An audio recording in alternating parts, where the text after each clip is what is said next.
दोस्तों, सपने हमेशा से रहस्य और कौतूहल का विषय रहे हैं। वो हमें ऐसी दुनिया में ले जाते हैं जहां असंभव संभव हो जाता है। इन रात की यात्राओं में हम कभी-कभी ऐसी चीजों का सामना करते हैं जिनकी कोई व्याख्या नहीं होती। भूतिया आकृतियां, डरावनी आत्माएं और रहस्यमय हस्तियां अक्सर हमारे सोते हुए दिमाग में अपनी उपस्थिति दर्ज कराती हैं। कई संस्कृतियों का मानना है कि सपने आत्माओं की दुनिया का प्रवेश द्वार होते हैं। वो इन रात के दर्शनों को परलोक से संदेश या मृतकों के मिलने के रूप में देखते हैं। सपनों में लोगों को प्रभावित करने वाले भूतों की अवधारणा कोई नई नहीं है। यह सदियों से लोक कथाओं और पौराणिक कथाओं का हिस्सा रही है। ये सोच कि अलौकिक शक्तियां हमारे सपनों को प्रभावित कर सकती हैं, रोमांचकारी और भयावह दोनों हैं। इससे पता चलता है कि हमारी सबसे कमजोर अवस्था में भी हम दूसरी दुनिया के दखल से सुरक्षित नहीं हैं। इसी सोच ने पूरे इतिहास में अनगिनत कहानियों, फिल्मों और कला के कामों को प्रेरित किया है। लेकिन क्या होगा अगर सपनों में होने वाली ये भूतिया मुलाकातें हमारी कल्पना से बढ़कर हों? क्या होगा अगर वो हम तक पहुंच सकते हैं और हमें छू सकते हैं, हमारे भौतिक शरीर पर अपनी छाप छोड़ सकते हैं? यह एक ऐसा सवाल है जिसने विश्वासियों और संशयवादियों, बिलीवर्स एंड स्केप्टिक्स, दोनों को समान रूप से उलझा कर रखा है, जो सपनों की दुनिया और जागृत वास्तविकता के बीच की रेखाओं को धुंधला करता है। ये विचार कि सपनों के अनुभव सपने देखने वाले पर शारीरिक प्रभाव डाल सकते हैं, एक विवादास्पद है। कुछ लोग दावा करते हैं कि भूतों या अन्य अलौकिक संस्थाओं वाले ज्वलंत बुरे सपने, विविड नाइटमेयर्स देखने के बाद वो अस्पष्टीकृत चोटों, खरोंचों या अन्य निशानों, ब्रूजेस, स्क्रैचेस और अदर मार्क्स के साथ जागते हैं। इन शारीरिक अभिव्यक्तियों को अक्सर उनके भूतिया मुलाकातों की वास्तविकता के प्रमाण के रूप में उद्धृत किया जाता है। हालांकि वैज्ञानिक समुदाय ऐसे दावों पर संशय बना हुआ है। उनका तर्क है कि इन कथित शारीरिक प्रभावों के लिए कई तर्कसंगत स्पष्टीकरण हैं। उदाहरण के लिए, हो सकता है कि कोई व्यक्ति नींद में अनजाने में खुद को खरोंच ले, या हो सकता है कि पहले से मौजूद निशान विशेष रूप से ज्वलंत सपने के बाद ही दिखाई दें, जिससे एक झूठा संबंध बन जाता है। संदेह के बावजूद भूतिया सपनों के मुलाकातों से शारीरिक प्रभावों की खबरें लगातार आती रहती हैं। कुछ व्यक्ति अचानक तापमान में गिरावट, अपनी छाती पर दबाव की भावना, या यहां तक कि इन सपनों के दौरान छुए जाने या पकड़े जाने की अनुभूति का दावा करते हैं। ये अनुभव इतने ज्वलंत और तीव्र हो सकते हैं कि सपने देखने वाले पर एक स्थायी छाप छोड़ जाते हैं। यह ध्यान रखना महत्वपूर्ण है कि हालांकि ये शारीरिक अभिव्यक्तियां उस व्यक्ति को वास्तविक लग सकती हैं जो उन्हें अनुभव कर रहा है, वर्तमान में इस विचार का समर्थन करने के लिए कोई वैज्ञानिक प्रमाण नहीं है कि भूत या अलौकिक संस्थाएं सपनों के माध्यम से शारीरिक नुकसान पहुंचा सकती हैं। मानव मन अविश्वसनीय रूप से शक्तिशाली है और कल्पना और वास्तविकता के बीच की रेखा कभी-कभी धुंधली हो सकती है, खासकर सपनों के दायरे में। चलिए मैं आपको सिद्धार्थ के बारे में बताता हूं, एक नौजवान जिसने अपने सपनों में एक भयानक मुलाकात का अनुभव किया। जब अलौकिक का मामला आता था तो सिद्धार्थ हमेशा से एक संशयवादी, स्केप्टिक रहा था। वो भूतों की कहानियों का मजाक उड़ाता था और अपनी तर्कसंगत सोच पर खुद को गर्व करता था। लेकिन एक रात उसके विश्वासों की परीक्षा हुई। तूफानी शाम थी जब सिद्धार्थ बिस्तर पर गया। उसकी खिड़की के बाहर हवा चल रही थी और बारिश शीशों पर पड़ रही थी। जैसे ही वो सोया, उसने खुद को एक पुरानी जीर्ण शीर्ण हवेली में पाया। उसके पैरों के नीचे फर्श चरमरा रहा था और दीवारों पर परछाई नाच रही थी। अचानक उसे अपने पीछे किसी की मौजूदगी का एहसास हुआ। मुड़कर देखा तो सिद्धार्थ का सामना एक भूत या साया से हो गया। भूत की खोखली आंखें उसकी आत्मा में उतर गईं और उसकी हड्डी वाली उंगलियां उसकी ओर बढ़ने लगी। सिद्धार्थ ने भागने की कोशिश की, लेकिन उसके पैर शीशे की तरह लग रहे थे। भूत के बर्फीले स्पर्श ने उसकी रीढ़ की हड्डी को कंपा दिया और उसे ऐसा लगा जैसे उसके शरीर से जान निकल रही हो। सिद्धार्थ एक झटके से उठा। उसका दिल तेज धड़क रहा था और उसका शरीर पसीने से तर था।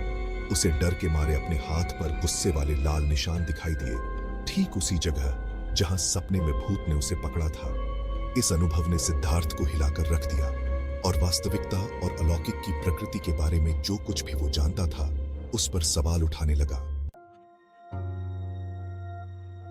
चौथा भाग, भूतिया दृश्यों के पीछे का मनोविज्ञान, the psychology behind spectral visions.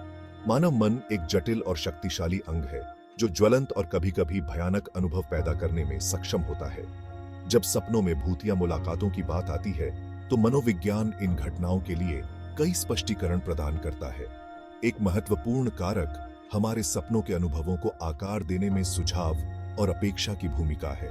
अगर कोई व्यक्ति भूतों में विश्वास करता है या भूतों की कहानियों के संपर्क में आया है तो उसके अलौकिक मुलाकातों के बारे में सपने देखने की संभावना अधिक हो सकती है। ऐसा इसलिए है क्योंकि हमारा अवचेतन मन सपनों के परिदृश्यों को बनाने के लिए हमारे अनुभवों, आशंकाओं और विश्वासों को आकर्षित करता है।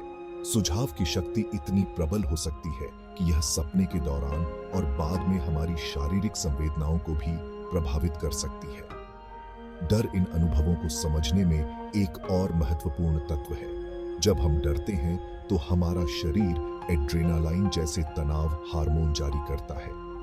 ये हार्मोन शारीरिक प्रतिक्रियाएं पैदा कर सकते हैं, जैसे हृदय गति में वृद्धि, पसीना आना और संवेदी धारणा में वृद्धि। एक भयावह सपने के संदर्भ में ये शारीरिक प्रतिक्रियाएं अविश्वसनीय रूप से वास्तविक और तीव्र महसूस हो सकती हैं। इसके अलावा सोने और जागने के बीच की अवस्था, जिसे सम्मोहन हिप्नागोजिया के रूप में जाना जाता है, ज्वलंत मतिभ्रम पैदा कर सकती है जो वास्तविक लगते हैं। इस अवस्था के दौरान मन वास्तविक दुनिया पर सपनों की कल्पना को प्रोजेक्ट कर सकता है, जिससे ऐसे अनुभव हो सकते हैं जो सपनों और वास्तविकता के बीच की रेखा को धुंधला करते हुए प्रतीत होते हैं। यह घटना स्पष्ट कर सकती है कि कुछ लोग सोते समय या जागते समय भूतिया आकृतियों को देखने या अलौकिक उपस्थिति को महसूस करने की रिपोर्ट क्यों करते हैं।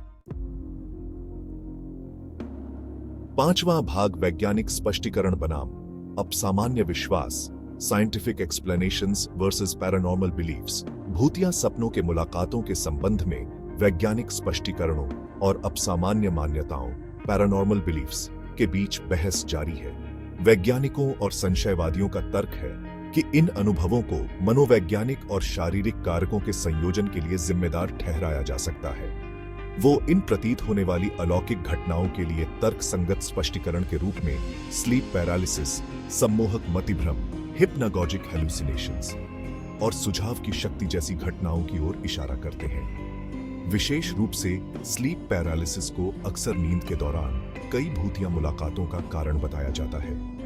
यह स्थिति तब होती है जब कोई व्यक्ति अपने शरीर के उस प्राकृतिक लकवे से बाहर आने से पहले जाग जाता है जो हमें अपने सपनों को पूरा करने से रोकता है। इस अवस्था के दौरान व्यक्तियों को अपनी छाती पर दबाव, सांस लेने में कठिनाई और ज्वलंत मतिभ्रम का अनुभव हो सकता है।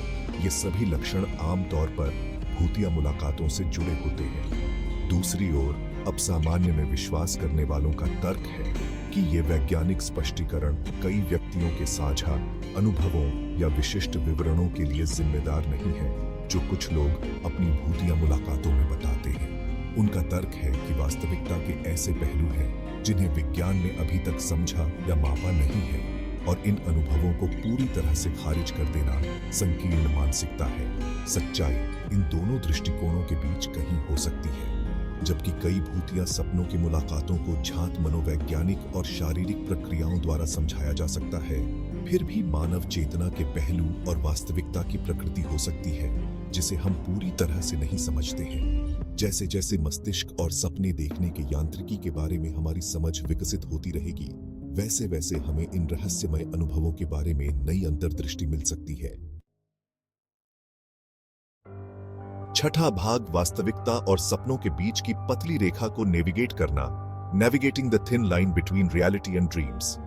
जैसे जैसे हम भूतिया सपनों के मुलाकातों के दायरे में गहराई से उतरते हैं, हम खुद को झांत और अज्ञात के बीच एक रस्सी पर चलते हुए पाते हैं। एक तरफ हमारे पास विज्ञान और मनोविज्ञान द्वारा दिए गए तर्कसंगत स्पष्टीकरण हैं। दूसरी ओर हमारे पास उन लोगों के लगातार विश्वास और अनुभव हैं जो दावा करते हैं कि उनके सपनों में वास्तविक अलौकिक मुलाकातें हुई हैं। शायद याद रखने वाली सबसे महत्वपूर्ण बात यह है कि उनकी उत्पत्ति के बावजूद ये अनुभव उन लोगों के लिए बहुत वास्तविक लगते हैं जिनके पास ये होते हैं। डर, शारीरिक संवेदनाएं और व्यक्ति के मानस पर स्थायी प्रभाव। ये सब वास्तविक हैं, भले ही कारण पर बहस हो सकती है। इन कहानियों को सहानुभूति और खुले दिमाग से देखना महत्वपूर्ण है, जबकि एक स्वस्थ संशयवाद बनाए रखना चाहिए। जो लोग खुद को भूत या सपनों के मुलाकातों से परेशान पाते हैं, उनके लिए इससे निपटने के तरीके हैं: अच्छी नींद की आदतों का अभ्यास करना, अंतर्निहित तनाव या चिंता को दूर करना और विश्राम तकनीकों को सीखना। ये सभी परेशान करने वाले सपनों की आवृत्ति और तीव्रता को कम करने में मदद कर सकते हैं। कुछ मामलों में किसी चिकित्सक या नींद विशेषज्ञ से बात करना फायदेमंद हो सकता है। अंत में, सपनों की दुनिया मानव अनुभव का एक ऐसा मोर्चा बनी हुई है जिसे पूरी तरह से समझा नहीं जा सका है। चाहे हमारी रात की भूतिया मुलाकातें हमारे अपने दिमाग की चालें हों या अलौकिक के साथ वास्तविक मुलाकातें हों, वो हमारी कल्पना को मोहती हैं और वास्तविकता की हमारी समझ को चुनौती देती हैं। जैसे जैसे हम मानव मन और चेतना की प्रकृति के रहस्यों का पता लगाना जारी रखते हैं, हम एक दिन हमारे सपनों को आतंकित करने वाले इन भूतिया दृश्यों के रहस्यों को उजागर कर सकते हैं।